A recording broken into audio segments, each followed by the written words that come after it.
Donc les gars, je vous ai sorti la Touran, on va faire le tour ensemble. Ça peut être une belle affaire. Donc je vais faire l'essai routier.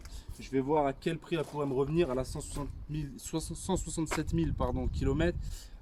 C'est des voitures qui se vendent assez bien. Des voitures qui se vendent au prix du marché à 3 000 euros. Le marchand, pour l'instant, il en veut 2 000 euros. Je vais peut-être pouvoir négocier un petit peu avec lui si je le récupère d'autres voitures. On va faire déjà un petit peu le tour.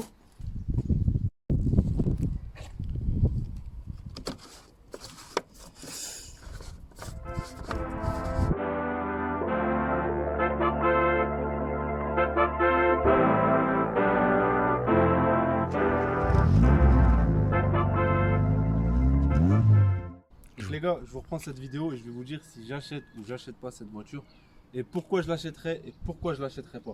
Donc on va faire le tour ensemble. Une voiture qui a 167 000 km qui m'est proposée à 2 000 euros. Donc je vais peut-être pouvoir négocier un petit peu avec le marchand. Au niveau de la carrosserie, elle est propre. Je sais que j'ai déjà 2 pneus à changer, disques et plaquettes à changer. Donc ça c'est ce que le marchand m'a indiqué comme première problématique. Maintenant on va aller faire un tour ensemble, l'essai routier. Donc les gars, c'est parti pour l'essai routier. Donc voilà, le premier coup d'œil extérieur, c'est propre. Donc je sais que j'ai déjà les disques et plaquettes à changer. Le marchand me l'avait dit, puis là déjà en freinant un petit peu, je l'ai senti directement. On a regardé la motorisation, ça a l'air propre. Maintenant on va faire l'essai routier. Alors qu'est-ce que je vais vous regarder? Je vous ferai, comme je vous ai dit, une vidéo bien détaillée sur les points de contrôle qui sont très importants. Les points de contrôle, il n'y a pas de bonne vente sans bon achat. Et faire un bon achat, c'est très important. Se précipiter, mal regarder des choses, eh ben, on peut se faire avoir. Donc c'est très important de regarder ça. Et en plus, ça peut nous servir, nous, à la négociation. Donc comme je vous dis, ça se vend au prix du marché à 3 000 euros. Pour l'instant, il en veut 2 000 euros. Je pense que les négociations vont être un peu dures. Elle a 167 000 km. Donc pour l'instant, elle a l'air de bien rouler. L'essai routier, on va aller jusqu'à la 5e. On a contrôlé un petit peu la clim, tout ça déjà. Donc voilà, tout ça, ça marche. J'ai les disques et plaquettes, mais j'ai l'impression que l'embrayage est un peu usé. Un embrayage sur ça, moi, en mécanique, pièces, main d'œuvre, ça va me coûter 300 euros. Donc voilà, je le sens un petit peu usé. Je vais voir si ça patine pas.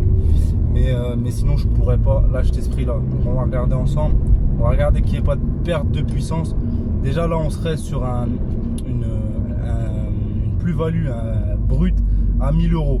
Mais il ne faut pas oublier qu'il faut que je fasse une révision, un contrôle technique, disques et plaquettes. Disques et plaquettes, je vais en avoir pour 20 euros les plaquettes de frein. Je vais en avoir pour 40 balles les disques. Je vais en avoir pour 50 euros le contrôle technique. Je vais en avoir pour 40 euros de main d'œuvre, disques et plaquettes. Donc la voiture, elle va déjà pas tarder à monter à 2200 euros. Il ne nous resterait plus qu'un bénéfice à 800 euros.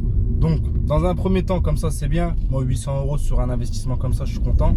Mais si j'ai d'autres problèmes sur la voiture, ça sera juste. Donc là on va essayer un petit peu.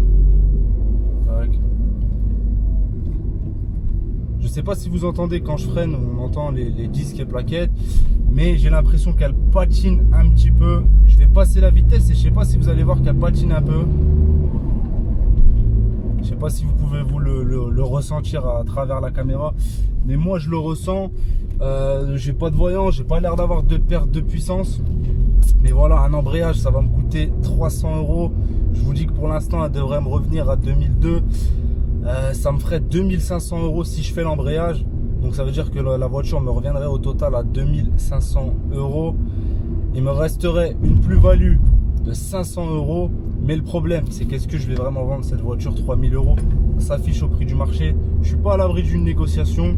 Si j'ai un client qui négocie de 100 euros, de 150 euros, la plus-value elle va être trop juste, que ce soit 400 euros. Honnêtement, je crache pas dessus, mais ça m'intéresse pas de prendre le risque pour ça.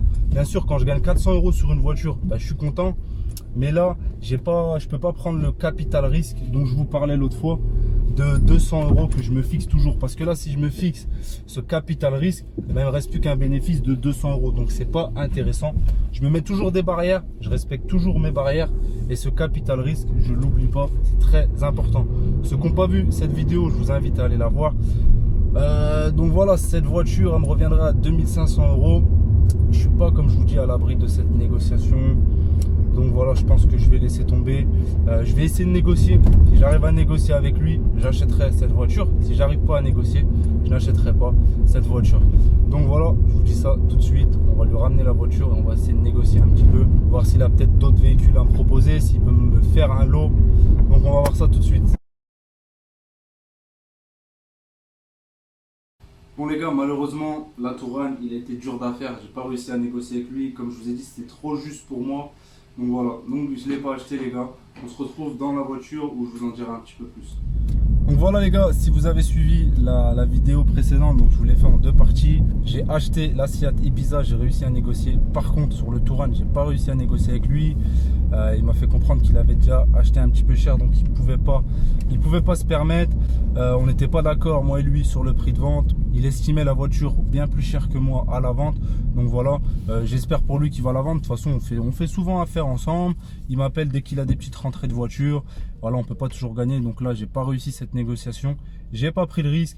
Voilà pourquoi j'ai pas acheté cette voiture. Un petit peu trop de frais. Et pour moi, le bénéfice était pas assez élevé.